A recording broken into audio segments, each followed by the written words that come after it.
and I know we touched briefly upon the moon landing. Um, I tend to believe that I don't think we went to the moon. I think that we may have went into outer space. Um, Again, I'm not an expert, but based on what I have seen and just kind of the nature of for example, you got the Van Allen radiation belts right outside the Earth, right? And Yep. supposedly that's some of the strongest radiation to ever exist. And I think every time they like the Russians and the Soviets tried to send you know uh, animals or anything past them, they always ended up dying because of radiation poisoning. So that begs the question: well, how did the human beings escape the atmosphere beyond those belts? From what I've heard, and I don't know if this is like true or not, but like the explanation I've heard about that is, I guess they like travel around it in a way. Um, like you can see pictures of how it kind of like comes out like this around the planet. And from what it sounds like, from what these people are saying, is they just kind of avoid it by going north and kind of up around it, and they get exposed to like a very small portion of it. I'm no astrophysicist. I don't know about this stuff. That's what I hear. I We definitely have need Neil concerns. deGrasse Tyson on here.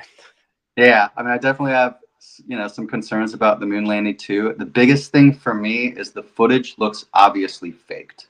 Yes, Like I don't know if you've seen the bouncing astronauts video. Have you seen that? probably. Enlighten There's a us. few. So it's like it's hard to find now. I think a lot of the stuff's been purged from YouTube. But there's videos if you can see like the astronauts having their spacewalk on the moon, and they like will fall over on the ground, and then what looks like happens is they kind of like spring back up like they're getting pulled up by wires or something. Okay, It's pretty ridiculous looking because they'll like straight up fall over and then they just get lifted back up.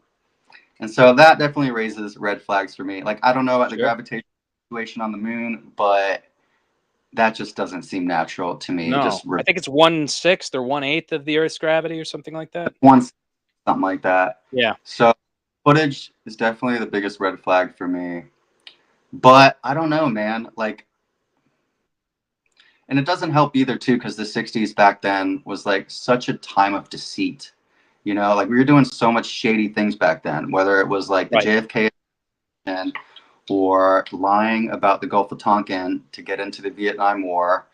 So that was like an era of a lot of deception back there in the '60s. So I think that's another reason why a lot of people are naturally skeptical of it. And I don't think it's a problem to be skeptical of these things. I don't think it's like a shameful act or something that's ridiculous. And I think that's a misnomer a lot of people have to get over. Like in the bottom line of stuff, like we really don't know much about Right. anything in the world, in general. So I think it's important to be humble and kind of like take a step back and be like, okay, maybe I don't really know what's going on with the stuff we've been told that everyone's supposed to accept as belief. And it's important to ask questions because people in power throughout all of history have always had like dictatorial things about them. Sure. They've like I don't know, just all throughout history the people who have run things have always been deceptive. So I don't see any reason why that anything's changed since then. Sure. And you also have to consider too, like you had mentioned earlier, there were only so many information outlets. And I don't think the powers that be had anticipated, the internet and, the mass spread of, alternative media sources with people that are now actually doing journalism, actual journalism versus, this corporatized uh whitewashed sanctioned propaganda or whatever, what have you. And so Yeah. yeah, I mean, I tend to believe that a lot of it was because of uh they wanted to beat the Soviets, and then we wanted to like thumb our nose at them and be like, ha, we did it first, when truthfully the Soviets weren't even that interested in it in the first place. They're like, you go to moon, we will stay here and play balalaika and drink vodka, like. So um so I think there's a strategic aspect to it. I think there's it's a way for America at the time to kind of show dominance over the USSR. Yeah, and I want and I definitely have heard things over the years, like with the Cold War going on, a lot of the moon race was about, bankrupting the Soviet Union and all that stuff, getting them to pour a bunch of money into a program just to keep up with us, so that would give us leverage over them, as far as the war goes and stuff.